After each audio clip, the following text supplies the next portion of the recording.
अगर आपसे कोई पूछता है कि कायनात की सबसे नायाब चीज क्या है, तो आमतौर पर आप किसी हीरे का नाम लेंगे या फिर किसी मेटल का या फिर किसी लग्जरी चीज का नाम लेंगे। लेकिन क्या आप जानते हैं कि कायनात की सबसे महंगी चीज कोई धात या फिर कोई लग्जरी चीज नहीं है, बल्कि जमीन से बाहर निकलने के बाद सबसे महंगी चीज होगी लकड़ी। ये सुनकर आपको बहुत अजीब लगेगा, लेकिन ये एक सच है। जमीन पर हम इन लकड़ियों की कोई इज्जत नहीं करते, हम इन्हें इधर उधर फेंकते रहते हैं, इन्हें जलाते हैं। हमारी नजरों में हीरे के आगे इसकी कोई वैल्यू नहीं है। और अगर हम जमीन पे एक साइड पे हीरे के कुछ पत्थर रखें और दूसरी साइड पे लकड़ी के बड़े बड़े टुकड़े, तो यकीनन आप हीरे ही उठाएंगे। लेकिन लकड़ी के यही टुकड़े अगर हम स्पेस में ले जाएं या किसी दूसरे प्लेनेट ले जाएं, तो जो समझदार होगा वो लकड़ी के टुकड़े उठाएगा, वो हीरे के पीछे नहीं जाएगा। अब आखिर स्पेस में जाने के बाद लकड़ी इतनी खास क्यों हो गई और ये हीरे इतने बेकार से क्यों हो गए, जानते हैं इस वीडियो में। यार, वीडियो को आगे बढ़ाने से पहले मैं आप लोगों का बहुत शुक्रिया अदा करता हूं कि आप लोगों की सपोर्ट से आज हम YouTube पे 30,000 फैमिली बन चुके हैं। और जैसे जैसे हमारी ये फैमिली बड़ी हो रही है, तो मुझे एहसास हो रहा है कि मेरी यहाँ पर लेट अपलोडिंग की वजह से आप में से बहुत से लोग नाराज हैं। अब हालांकि इससे पहले मैंने एक वीडियो में कहा था कि अब मैं रेगुलर अपलोडिंग करूंगा, तो मैं यहाँ डिस्कस तो नहीं कर सकता, लेकिन एक बात कहूंगा कि अब यहाँ पर मैं वीक में 2 बार आपसे मिलूंगा। बहुत सारी वीडियोस और टॉपिक्स पेंडिंग में है जो अब आप धड़ाधड़ देख सकेंगे। लेकिन उसके बावजूद भी मैंने लेट अपलोडिंग क्यों की, अब इसकी वजह मैं आपको वीडियो के आखिर में बताऊंगा। फिलहाल मैं आप लोगों का बहुत ज्यादा थैंक्सफुल हूँ, आप लोग इतना प्यार दे रहे हैं। आते हैं अपने टॉपिक की तरफ वापस।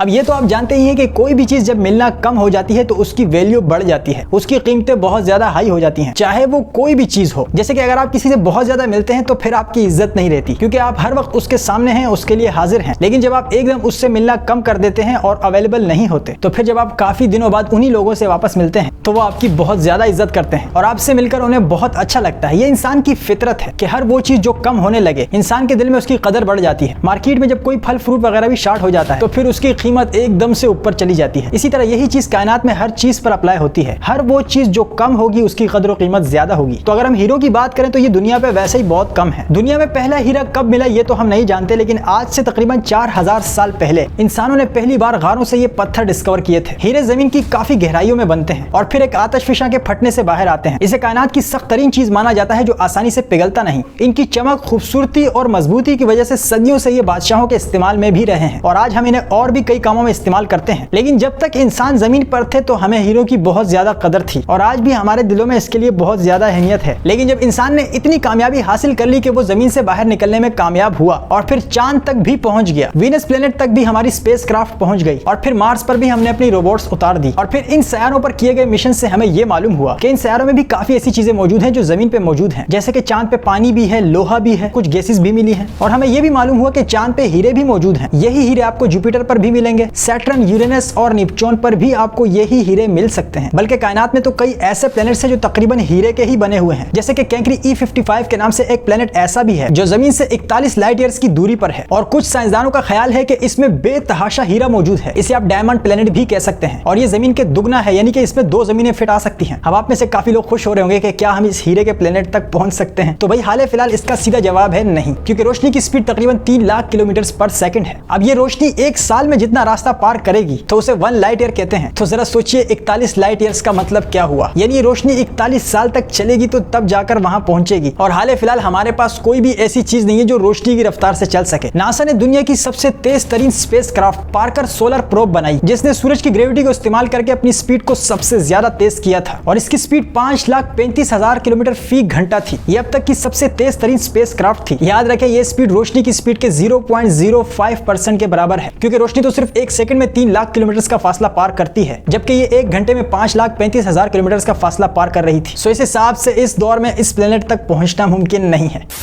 लेकिन चले हम मान लेते हैं कि हमने इतनी कामयाबी हासिल कर ली है कि हम उस प्लेनेट तक पहुंच सकते हैं। लेकिन जरा सोचिए कि मैंने आपको ये तो बता दिया कि हमारे सोलर सिस्टम में भी कई प्लेनेट्स हीरो से भरे हुए हैं और सोलर सिस्टम से बाहर तो बहुत सारे ऐसे प्लेनेट्स हैं जो मुकम्मल तकरीबन हीरे के ही हैं। लेकिन मैंने आपको ये नहीं बताया कि किसी प्लेनेट में लकड़ी मिली है। लकड़ी छोड़िए, कोई एक पौधा तक नहीं मिला। लेकिन याद रखें, अगर किसी प्लेनेट पर लकड़ी मिल गई तो समझ लीजिए ये इंसानी तारीख की बहुत बड़ी कामयाबी होगी। और ये इतनी बड़ी कामयाबी इसलिए भी होगी क्योंकि अगर हमें किसी भी प्लेनेट से एक लकड़ी का टुकड़ा मिल गया तो समझ लीजिए कि वहां पर जिंदगी के आसार भी मौजूद होंगे। और अगर हमें किसी प्लेनेट पर कोई पौधा भी मिलता है तो वो पौधा हमारे लिए एलियन होगा, क्योंकि दरख्त और पौधे एक जिंदा चीज हैं। और अगर किसी और प्लेनेट पे हमें कोई भी जिंदा चीज मिलती है, चाहे वो पौधा है, दरख्त है, मच्छर है या कोई मकड़ी ही क्यों नहीं है, वो हमारे लिए एलियन होगी। ये आप लोगों के ज़हनों में जो कमजोर सा ढांचे की शक्ल का एक एलियन घूम रहा होता है, ये दरअसल फिल्मों का एक कैरेक्टर है, इसका हकीकत से कोई ताल्लुक नहीं है। और बहुत ज्यादा फिल्मों को देखने की वजह से जब भी किसी एलियन की बात होती है तो हमारे जहनों में यही ग्रीन कलर का एलियन घूमता है, जबकि हकीकत में ऐसा एलियन आज तक किसी ने देखा ही नहीं, क्योंकि इनका हकीकत से कोई ताल्लुक भी नहीं है। तो अगर बिलफर्ज आज हमें मार्स के किसी भी इलाके से लकड़ी का एक टुकड़ा या पौधा मिल जाए, तो अगर लकड़ी का टुकड़ा मिल जाए तो हमें ये 100% कंफर्म हो जाएगा कि यहाँ पर कभी मखलूक मौजूद थी। तो अब जिस तरह मैंने आपको ये बताया कि कई प्लैनेट्स में हमें हीरे तो मिल चुके हैं, लेकिन हमें लकड़ी कहीं भी नहीं मिल रही। तो इस हिसाब से अगर ये लकड़ी आप किसी और प्लैनेट लेकर जाएंगे तो वहां पर इस लकड़ी की जो कीमत होगी वो कीमत जमीन पे इन हीरो की कीमत से बहुत ज्यादा होगी। सो लकड़ियों की कदर करें, जमीन से निकलने के बाद ये लकड़ियां आपको कहीं नहीं मिलेंगी। और सिर्फ दरख्तों और लकड़ियों की नहीं बल्कि लड़कियों की भी कदर करें, और लड़कों की, बच्चों की और सबकी कदर करें, क्योंकि जो इंसान यहाँ मौजूद हैं तो जमीन से बाहर निकलने के बाद किसी प्लेनेट में शायद आपको दरख्त भी मिल जाए, लेकिन एक इंसान जो आपके सामने मौजूद है वही इंसान आपको इन करोड़ों गैलेक्सीज में दोबारा नहीं मिलेगा। अब शायद आपको उसका हमशक्ल मिल जाए, लेकिन वो इंसान नहीं मिलेगा। मेरे मरने के बाद शायद ये चैनल बंद हो जाए या फिर कोई और चलाए, लेकिन मैं आपको दोबारा नहीं मिलूंगा। सो इसलिए चैनल को अभी से सब्सक्राइब कर लें और मुझसे अपना ताल्लुक मजबूत कर लें।